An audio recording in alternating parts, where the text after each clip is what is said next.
Welcome back to the channel dear student. देखिए यहाँ पर पहला क्वेश्चन है कि प्रतिरक्षण तकनीक का विकास किसने किया था। तो यहाँ पर ऑप्शन नंबर क्या हो जाएगा, सी, यानी कि लुई पास्चर। इसके साथ ही साथ अगर हम बात करें एडवर्ड जेनर की, तो इन्होंने चेचक का खोज किया था। और रॉबर्ट कोच की अगर हम बात करें तो इन्होंने सूक्ष्म जैविकी की खोज किया था। ठीक है। नेक्स्ट है कि ईमेल का आविष्कार किसने किया था। ये क्वेश्चन पूछा गया है, ईमेल का आविष्कार किसने किया था। तो ईमेल का आविष्कार किए थे V.A. शिवा अय्यादुराई। निम्नलिखित में से कौन सा केरल का लोक नृत्य नहीं है।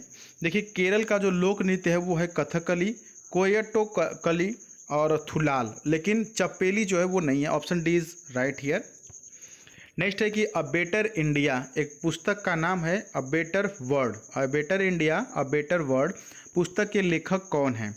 तो इस पुस्तक के लेखक हैं, क्या हो जाएगा, option number B, N.R. Narayana मूर्ति।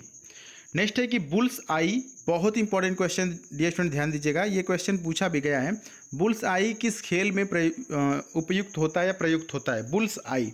तो देखिए शूटिंग में इसका प्रयोग किया जाता है। तो देखिए स्पोर्ट्स से, खेल से संबंधित हम अलग से भी क्लास करा देंगे आपको। अगला क्वेश्चन है कि उत्तर कोरिया एवं अमेरिका के मध्यवर्ता वार्ता के लिए किस स्थान को चुना गया था। उत्तर कोरिया एवं अमेरिका के मध्य वार्ता के लिए किस स्थान को चुना गया था। तो सिंगापुर को चुना गया था। अगला क्वेश्चन है कि भारत द्वारा निर्मित चाबहार बंदरगाह का निर्माण किस देश में किया गया था। तो ये ईरान में किया गया था। Option C is right here.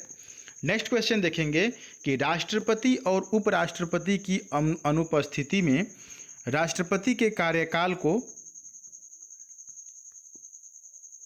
ठीक है, के अंतर्गत क्या किया जाता है। एक बार फिर से इस क्वेश्चन को देखते हैं कि उच्चतम न्यायालय, सॉरी क्वेश्चन ये था कि राष्ट्रपति और उपराष्ट्रपति की अनुपस्थिति में राष्ट्रपति के कार्यों का निर्वहन कौन करता है। तो देखिए अगर राष्ट्रपति या उपराष्ट्रपति ना हो तो ऐसी सिचुएशन में भारत का जो मुख्य न्यायाधीश है वही राष्ट्रपति या कि फिर उपराष्ट्रपति के कार्य को देखता है। जैसे मान लेते हैं कि किसी काम की वजह से राष्ट्रपति जो है वो विदेश दौरा पर गया हुआ है और उसी समय उपराष्ट्रपति भी किसी काम में कहीं पर गया हुआ है, तो ऐसी सिचुएशन में अगर ज़रूरत पड़ी राष्ट्रपति पद या उपराष्ट्रपति पद के कार्य की, तो ऐसी सिचुएशन में भारत का जो मुख्य न्यायाधीश है वह उस कार्य को देखेगा। ठीक है। अगला है कि उच्चतम न्यायालय की मूल अधिकारिता के अंतर्गत क्या शामिल है। तो यहाँ पर ऑप्शन नंबर क्या होगा, सी होगा। भारत संघ की विभिन्न यूनिटों के बीच विवाद जो है कि शामिल है। नेक्स्ट क्वेश्चन है कि सबसे प्राचीन विधि संप्रदाय क्या है। तो सबसे प्राचीन विधि संप्रदाय की हम बात करें तो दार्शनिक संप्रदाय है। अगला है कि मौर्य राजवंश के अंतिम शासक कौन थे। काफ़ी इंपॉर्टेंट क्वेश्चन है। मौर्य राजवंश के अंतिम शासक कौन थे। तो ये थे मुहम्मद, कौन थे, मुहम्मद गोरी नहीं थे। ये कौन थे बताइए। ऑप्शन सी हो जाएगा, वृहद्रथ थे। अगला क्वेश्चन है कि तराइन का युद्ध पृथ्वीराज चौहान और के बीच लड़ा गया था। तो तराइन का जो युद्ध है वो पृथ्वीराज चौहान और मुहम्मद गोरी के बीच लड़ा गया था। रविंद्रनाथ टैगोर ने अपनी नाइटहुड की उपाधि को के विरोध में छोड़ दिया। किसके विरोध में छोड़ दिया। तो ये जो है कि जलियांवाला बाग नरसंहार के विरोध में छोड़ दिया। जब जलियांवाला बाग नरसंहार हुआ तो रविंद्रनाथ टैगोर इससे दुखित होकर के अपना जो नाइटहुड की उपाधि थी उसे उन्होंने क्या किया, वापस लौटा दिया। अगला है कि आर्य समाज के संस्थापक कौन थे। डियर स्टूडेंट यह क्वेश्चन पूछा गया है कि आर्य समाज के संस्थापक कौन थे। तो दयानंद सरस्वती थे। ऑप्शन नंबर डी से होगा। देखिए दयानंद सरस्वती, राजा राम मोहन राय और विवेकानंद में आप हमेशा कन्फ्यूज होते हैं, तो इसको ध्यान से देख लीजिएगा। अगला है कि किसी देश, नेक्स्ट क्वेश्चन है कि किसी देश में ग्रेट विक्टोरिया मरुस्थल स्थित है।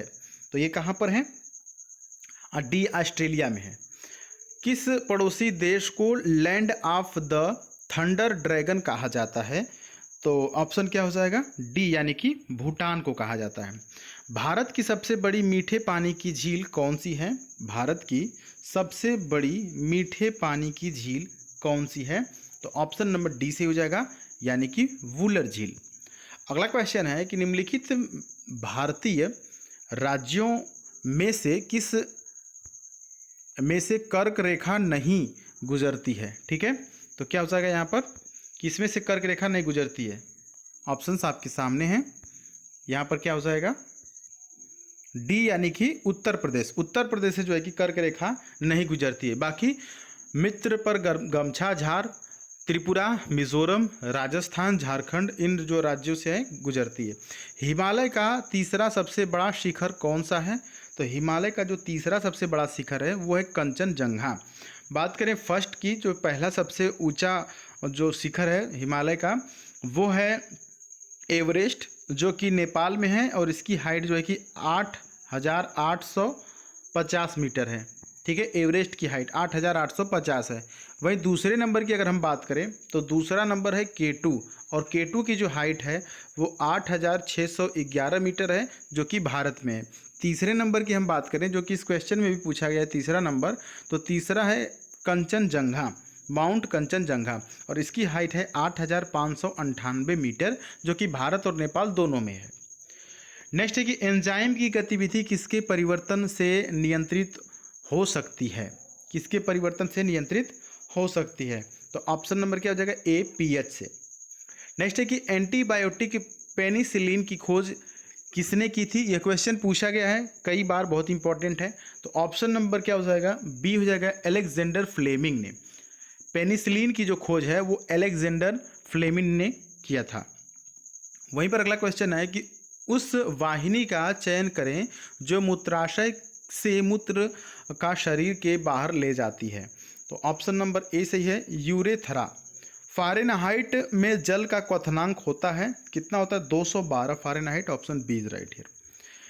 नेक्स्ट क्वेश्चन डियर स्टूडेंट, की काला घोड़ा कला महोत्सव, यह क्वेश्चन पूछा गया है, ध्यान देंगे। काला घोड़ा कला महोत्सव किस शहर में आयोजित किया जाता है? बताइए, ऑप्शन आपके सामने हैं और यहाँ पर ऑप्शन नंबर क्या हो जाएगा, काला घोड़ा कला महोत्सव जो है कि ऑप्शन नंबर डी हो जाएगा, मुंबई में आयोजित किया जाता है। अगला है कि मिडनाइट चिल्ड्रेन, देखिए यह क्वेश्चन भी पूछा गया है। मिडनाइट चिल्ड्रेन जो है यह पुस्तक को किसने लिखा है? तो इस पुस्तक को लिखा है सलमान रुश्दी ने। ऑप्शन क्या सही हो जाएगा, ऑप्शन नंबर डी सही हो जाएगा। अगला क्वेश्चन देखते हैं, बस यहाँ तक है। ठीक है, तो आज के लिए इतने जीके के क्वेश्चंस। और डियर स्टूडेंट देखिए, अभी हम आज शाम को हो सकता है तो एक मॉक टेस्ट आपके लिए हम अपलोड करें, तो आप मॉक टेस्ट ज़रूर सॉल्व करिएगा। उसमें हम बता भी देंगे कि नहीं कैसे आप सॉल्व करते हैं, मतलब सॉल्व करेंगे। एक मॉक टेस्ट शाम को लगवाते हैं आपसे भी, तो आप भी साथ ही साथ हल करते रहिएगा और हम भी करते रहेंगे, और आप चेक कर लीजिएगा कि नहीं आपका कितना सही है कितना नहीं सही है। ठीक है, बाकी और कोई डाउट हो तो आप हमसे कमेंट बॉक्स में कमेंट करके पूछ सकते हैं। चलिए मिलते हैं नेक्स्ट वीडियो में, तब तक के लिए जय हिंद, वंदे मातरम।